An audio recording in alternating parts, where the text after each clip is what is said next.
My family abandoned me at 16. Now they want to apologize and make up for lost time.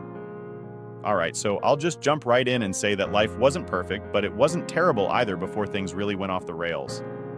My mom passed away when I was 12 from breast cancer. That's where it all kind of starts, I guess. Losing her was like a gut punch I wasn't ready for. She was the glue holding everything together, and when she was gone, it was just me and my dad.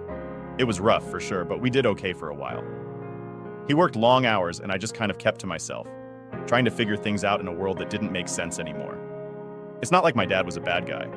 He was just distracted, I guess. After Mom passed, he threw himself into work, probably as a way to cope. He wasn't around much, but when he was, we got along fine. We had a decent routine going, but something was missing, you know? It felt like we were just two people living in the same house rather than family. I didn't really have friends I could lean on at the time, so I just did my own thing, trying to stay out of trouble and out of my dad's way. Things started to change when I was 14. That's when my dad met Ashley. She seemed nice enough at first. She worked at some office, and they hit it off pretty quickly. I remember the first time she came over for dinner. It was a little weird seeing my dad with someone else, but I figured if she made him happy, then maybe it was a good thing. It wasn't long before she and my dad got married, and just like that, I had a new family. Well, sort of. Ashley had 2 kids from her previous marriage, Mark, who was my age, and Emily, who was a couple of years younger. I was willing to give it a shot, try to be cool with it. I figured we'd all get along and maybe things would even get better for me and my dad. I guess I was pretty naive about that. To be fair, Emily wasn't bad. She was quiet and kind of kept to herself, which was fine by me. We didn't have much in common, but we didn't clash either, so that was a win in my book. But Mark? Man, Mark was a whole different story. From day one, it was clear that Mark didn't like me. I'm not sure why, but he seemed to have it out for me from the start. He had this attitude like he was better than me or something. My dad kept telling me to give him a break. That it was hard for him too, since he had been the man of the house before Ashley met my dad. Like, cool, I get it. But what about me? I lost my mom, and now I had to deal with this new family dynamic. It was tough for me too, but no one seemed to care about that. Mark and I fought constantly. Stupid stuff mostly. Who got the TV remote? Who sat where at the dinner table? That kind of thing. I tried to keep my cool, but he knew exactly how to push my buttons. It didn't help that my dad always seemed to take Mark's side. I guess he felt guilty about the whole situation, but it felt like no matter what happened, I was always the one in trouble.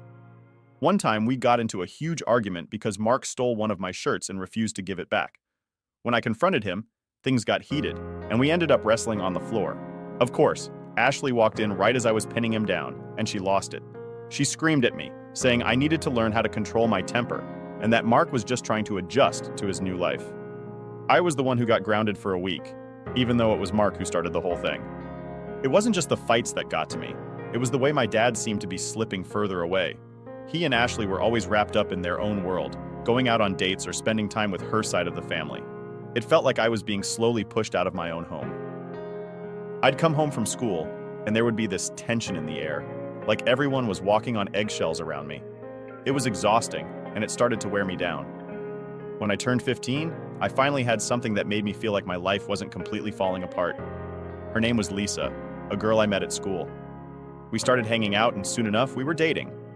Well, as much as you can date when you're 15, she was funny, smart, and most importantly, she made me feel like I wasn't completely invisible. Things were going pretty well between us, but of course, Mark had to mess that up too. Apparently, he had a crush on Lisa and wasn't too happy that I was dating her. I didn't even know about it until one day at school when he came up to me and started mouthing off about how I stole her from him. It was ridiculous, but he was dead serious. We ended up getting into another fight right there in front of everyone. The teachers broke it up before it got too far, but the damage was done. When I got home, my dad was waiting for me. He was furious. Mark had already spun the whole story, making me out to be the instigator. Once again, I was the one in trouble. It didn't matter that Mark had started it, that he was the one who had the issue. In my dad's eyes, I was always the problem. I was grounded again, and this time, it felt like a final straw had been pulled. I was angry, frustrated, and just plain tired of trying to fit into a family that didn't seem to want me around. The more time passed, the more isolated I felt. My relationship with Lisa started to get strained too. She didn't understand why I was always in trouble at home, and I couldn't explain it in a way that made sense. I mean, how do you tell someone that your entire family seems to be against you, but it's not really your fault? We were still dating, but things weren't the same anymore. It was like I couldn't catch a break, no matter how hard I tried. Looking back, it's easy to see that the writing was on the wall. Everything was heading towards something bigger, but I didn't see it then. I was just a kid trying to survive each day, hoping that maybe tomorrow would be better. All right, so here's where things really hit the fan. I had just turned 16, and life was already feeling pretty unbearable. The constant fights with Mark, being ignored by my dad, and the whole situation with Lisa starting to fall apart, it was a mess. But nothing could have prepared me for what happened next. It was like all the bad stuff I'd been dealing with got cranked up to 11. One day, I'm just hanging out in my room. Lisa was over and we were watching some dumb TV show. It was nice to have her around, even if things between us weren't as easy as they used to be. We were trying to enjoy the evening when suddenly we hear this loud yelling from down the hall. It was Ashley. She was losing it, screaming my name at the top of her lungs. Lisa and I looked at each other, and I remember feeling this cold chill run down my spine. You know when you just know something's about to go really, really wrong? That was the vibe. We both rushed out of my room and followed the yelling, only to find Ashley standing in my bedroom doorway, holding up a bunch of clothes. I remember thinking, what the hell is this about? Then I saw what she was holding. It was a handful of Emily's underwear. I froze. I couldn't process it at first. Ashley was screaming, waving them around, accusing me of stealing them. She demanded to know why I had them in my drawer, what kind of sick person I was. My head was spinning. I'd never seen those before in my life. I had no idea how they ended up in my room. I tried to explain, I really did, but it was like talking to a brick wall. Ashley wasn't hearing it, and to make matters worse, Mark showed up. He's got this smug look on his face, and before I can even get a word out, he starts piling on. I always catch him staring at Emily, he says, all innocent-like. It's creepy. I've heard him say weird things about her too, like he wants to marry her or something. I couldn't believe what I was hearing. He was lying straight to everyone's face, and the worst part? They were all eating it up. Even Lisa, the one person I thought had my back, turned on me in that moment. She looked at me with pure disgust, slapped me across the face, and stormed out without even letting me explain. I was crushed. The person I cared about the most thought I was some kind of pervert. My dad came home in the middle of all this chaos, and I thought maybe, just maybe, he would believe me. But when Ashley told him what was going on, and Mark backed her up with his lies, my dad didn't even hesitate. He grabbed me by the arm, yanked me out of the house, and threw me onto the front lawn like I was some kind of trash. I'll never forget the look in his eyes. It wasn't just anger, it was disgust, like he didn't even know me, like I wasn't his son anymore. He called me every name in the book, accusing me of things I didn't do, saying I wasn't welcome in his house if I was going to be a danger to his family. He said I was lucky he didn't call the cops, and that was when it really hit me. I was completely on my own. I remember pleading with him, trying to explain that this was all some sick setup by Mark, but he wasn't hearing any of it. He just stood there, glaring at me like I was nothing to him, like I wasn't the kid he'd raised for 16 years. Then he shut the door in my face. I was left standing there, dazed, not knowing what to do. I mean, where was I supposed to go? I didn't have any friends I could stay with, and I knew my grandparents wouldn't help either. My dad had probably already called them to tell his version of the story, so they were out of the question. My mom's parents were dead, and I didn't have any other family close by. So I did the only thing I could think of. I sat down on the front porch, hoping, praying, that maybe they'd change their minds, that someone would come out and listen to me. But no one did. I sat there for what felt like hours, banging on the door, crying, begging them to let me back in. But the house stayed dark and silent. It was like I didn't exist anymore. Eventually, I gave up. It was getting late and the air was starting to get cold. I had no money, no phone, nothing but the clothes on my back. I started walking, not really knowing where I was going or what I was going to do. My head was still spinning from everything that had just happened. How could my life go from bad to worse in the span of a few hours? It didn't feel real. I wandered around for a while, just trying to figure out what to do next. My mind was racing with thoughts of everything that had just happened. Lisa dumping me, Mark's lies, my dad throwing me out. It was like the walls were closing in and I couldn't breathe. But what could I do? My own family had turned their back on me, and I didn't have anyone left. I found an old park a few miles away and sat down on one of the benches. I was exhausted, physically and mentally. I couldn't think straight, and I didn't know what my next move was. I just kept replaying the whole scene in my head, over and over again. Why didn't anyone believe me? How could they just throw me out like that? I spent the night there in that park. I don't know how I managed to fall asleep, but I must have, because the next thing I knew, the sun was coming up, and I was still sitting on that bench. My whole body ached, and my mind was a mess. I didn't have a plan, but I knew I couldn't just sit there forever. Looking back, that night was probably one of the lowest points of my life. I was just a kid, 16 years old, and I had nowhere to go, no one to turn to. But I wasn't ready to give up. Not yet. That morning, I made a decision. I wasn't going to let what happened to me define the rest of my life. I didn't know how I was going to do it, but I was going to survive. After that night in the park, things didn't magically get better, but I wasn't going to let it break me. I had no idea what I was doing, but I knew I had to keep moving. I spent the next few days just wandering around, trying to figure out what the hell to do with myself. I didn't have any real options. No family, no friends, no place to stay. I barely had anything to my name besides the clothes on my back. But the thing was, I couldn't just give up. I didn't want to end up like those guys you see hanging around on the street forever. I knew I needed to find a way out of this. Surviving those first few weeks was rough. I had to get creative about where I slept, sometimes sneaking into places that were warm enough to crash for a few hours. Parks, old abandoned buildings, even a random bus station a couple of times. I'd learned to keep moving during the day, just to avoid looking suspicious or drawing attention. But I was hungry, like all the time. It was this gnawing feeling in my stomach that wouldn't go away. I tried finding odd jobs here and there. Nothing official, but people would sometimes toss me a few bucks for helping with random stuff like cleaning their yard or washing windows. It wasn't much, but it kept me going. I'll never forget this one old lady who lived in a small house at the edge of the neighborhood I'd been wandering through. She must have seen me hanging around looking rough because one day she came out and asked if I needed anything. I was too proud to ask for help, so I just said I was fine. But she saw right through me and handed me a sandwich. She didn't say much, just smiled and went back inside. But man, that sandwich tasted like heaven. I hadn't eaten a decent meal in days, and I remember thinking that maybe, just maybe, not everyone in the world was terrible. A few weeks in, I managed to get some steady work at this diner not too far from where I was hanging out. The owner, Frank, was an old school kind of guy. No nonsense, but fair.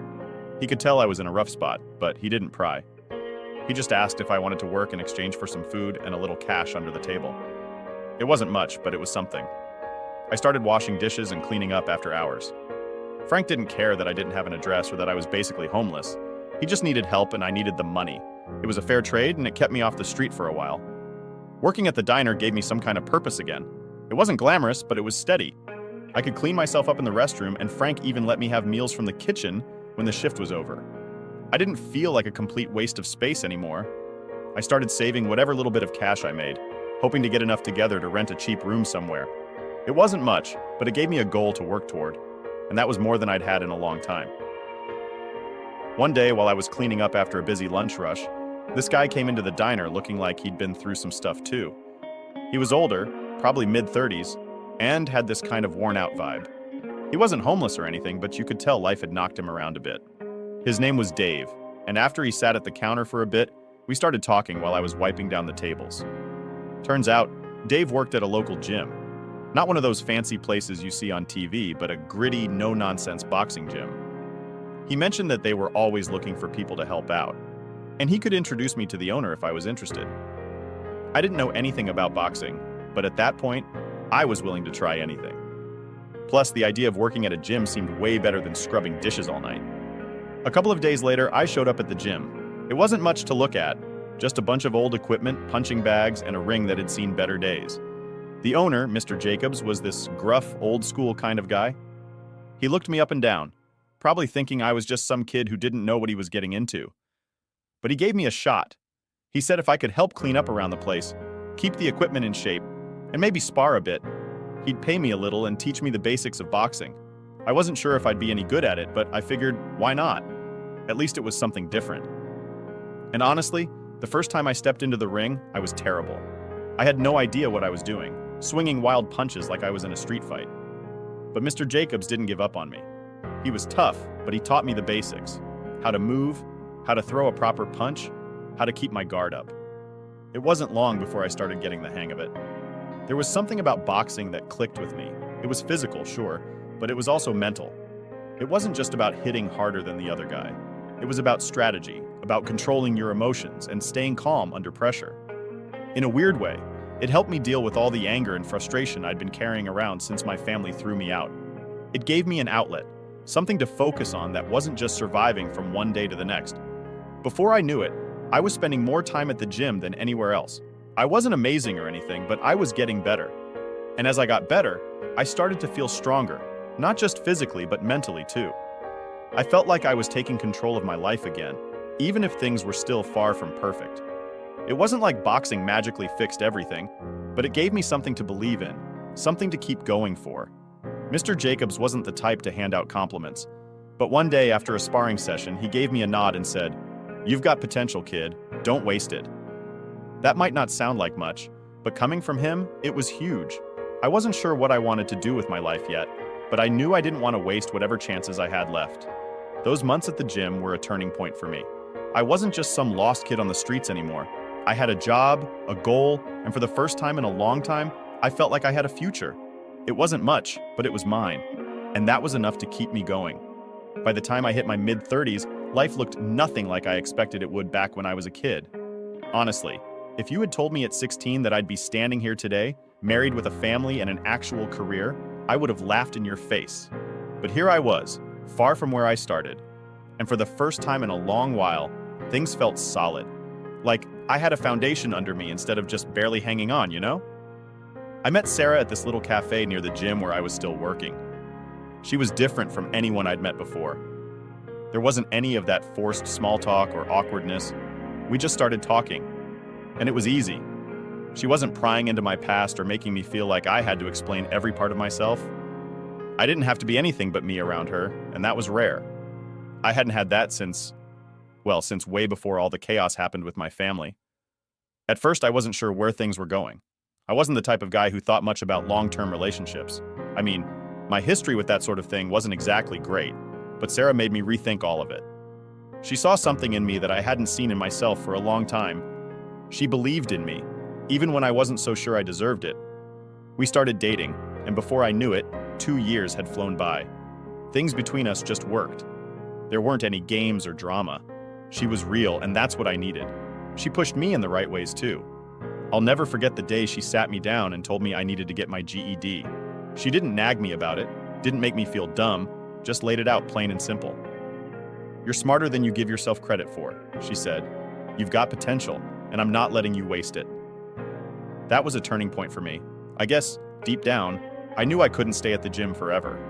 It was fine when I was younger, but I needed something more stable, something I could build on. I didn't want to be the guy who barely scraped by his whole life. So I took her advice and got my GED. Was it easy? Hell no. It was like trying to remember everything I'd learned in school but hadn't thought about in years. But with Sarah's help, I made it through. Around that time, Sarah's dad came into the picture more. He was an electrician, and one day, after we'd been dating for a while, he casually mentioned that he could use some help. Now, I'm not gonna lie, I wasn't exactly thrilled about the idea of working for my girlfriend's dad, but he was a good guy, and I figured it was worth a shot. Besides, I needed the work. At first, I was just doing the grunt work, carrying tools, cleaning up job sites, that kind of thing. But as time went on, I started learning the trade. It was tough, and there were days where I wanted to quit, but something kept me going. Maybe it was pride, or maybe it was knowing that I had something to prove, not just to myself, but to Sarah too. After a few years, I had picked up enough skills to get serious about the work. Sarah's dad saw I was sticking with it and offered to help me go through the process of getting licensed. I didn't really think I'd be good at it when I started, but it turned out I had a knack for it. Working with my hands, figuring out problems, it reminded me of the focus I had learned from boxing. And in a way, that focus was what kept me going every day. I wanted to be someone my wife could be proud of. Eventually, I passed my licensing exam. I was officially a licensed electrician. That might not sound like a huge deal to some people, but for me, it was everything. It wasn't just a piece of paper saying I could do the job. It was proof that I'd taken the worst parts of my life and turned them into something real. I'd gone from being homeless, sleeping in parks, to having a stable job that I was good at, with a future I could actually look forward to. Sarah and I got married shortly after I got my license. It wasn't some big fancy wedding or anything, but it was perfect for us. We kept it simple, surrounded by the people who mattered most. Her family had been amazing to me, and they were all there. My side of the family? Well, I didn't exactly have anyone left to invite, but that didn't bother me anymore. My in-laws became my family, and I realized that family doesn't have to be the people you're born with. Sometimes it's the people who choose to stand by you even when things are rough. It's funny how things work out. Looking back, it's like everything that happened led me here. I went through all that pain and hardship, and somehow it brought me to a place I never thought I'd reach. Sarah and I have 4 amazing daughters now. They're my world, and they're growing up in a home filled with love and support. Everything I didn't have when I was their age. I'm not saying everything's perfect, because it's not. No family is perfect, but we're good, and that's what matters. Sometimes I think about the old days, where I was, who I was back then, and I can't help but be grateful that I didn't give up. I could have easily ended up in a very different place if I hadn't met Sarah, or if I hadn't taken that job with her dad, or if I'd just let the anger from my past consume me. But here I am, pushing 50, with a wife I adore, kids who drive me crazy but who I love more than anything, and a career I never thought I'd have. It's weird to say, but I'm proud of myself. It took me a long time to get here, and there were a lot of moments where I didn't think I'd make it. But now, standing on the other side of it all, I realize that the life I built is so much more than I could have ever imagined. And at the end of the day, that's all I really need. So, here's the thing I wasn't expecting. After all these years of having nothing to do with my old life, I suddenly got an email from Emily, my stepsister. Yeah, that Emily. The one who probably barely remembered me since she was just a kid when everything went down. At first, I wasn't sure how to feel about it. I mean, I hadn't heard from anyone in my dad's family in over 30 years, and suddenly, out of nowhere, she's reaching out. I remember staring at my inbox for a good 10 minutes, not sure if I should even open it. Part of me wanted to just delete it and pretend like it never happened. I've got a good life now, right? Why stir up the past? But curiosity got the better of me, and I clicked it. The email was long, like, really long. It started out kind of awkward, with Emily explaining how she found my contact info and why she was writing. Turns out she had no clue about the truth behind what happened when I was kicked out. She had been told the same story as everyone else, that I was this creep who stole her underwear and tried to do God knows what. She went on to say that she believed it all because, well, why wouldn't she? She was a kid, and Mark was her brother. Why would he lie about something like that? And then came the real reason she was emailing me. Apparently Mark, my stepbrother, the same one who set me up and ruined my life, had gotten pretty drunk at a family gathering recently. In front of a bunch of people, he started bragging about how he'd framed me. He thought it was hilarious, telling everyone how he planted Emily's underwear in my drawer and made up the story about me creeping on her. He even admitted to doing it because he was jealous that I had started dating Lisa, the girl he had a crush on. I couldn't believe what I was reading. I mean, I knew Mark had set me up, but to hear it confirmed all these years later, it was like a punch to the gut. Emily said she was shocked, and so was Lisa, who apparently was at the gathering too. Yeah, that Lisa, the girl who dumped me without a second thought after the whole thing went down. She heard the confession firsthand, and according to Emily, she freaked out. Emily said she had spent the entire weekend trying to track me down because she felt terrible about what had happened. She wanted to apologize, face-to-face if possible, and she even offered to fly out to wherever I was. She kept saying how sorry she was that she had believed Mark, and how she wished she had known the truth back then. Now here's where it gets tricky. On the one hand, I could tell from her email that Emily was genuinely sorry. She was young when it all happened, and I can't blame her for believing what she was told. But on the other hand, it was like all those old wounds I thought had healed were suddenly ripped open again. For 30 years, I've been living with the knowledge that my family turned their back on me, threw me out like trash, and never bothered to find out the truth. And now, after all this time, they suddenly want to make amends? I didn't know what to feel. I've spent years moving on from that part of my life. I built a new family, one that loves me for who I am. Sarah, my wife, and our daughters are my world, and I never thought I'd need anything else. But still, that email stirred something up inside me that I hadn't felt in years. I showed the email to Sarah, half expecting her to tell me to ignore it, but she's not like that. She sat down next to me, read the whole thing, and then just looked at me and said, "What do you want to do?" That's the thing about Sarah. She always lets me decide for myself. She didn't push me one way or the other. Part of me wanted to reply with something snarky like, "Oh, now you believe me? Took you long enough." But I didn't. It's not that I'm still angry exactly. It's more like I'm just indifferent. The life I have now is good. Great even. I've got everything I need. Do I really want to open that door again after all this time? Emily said in the email that she wanted to make up for lost time, to try and rebuild some kind of relationship.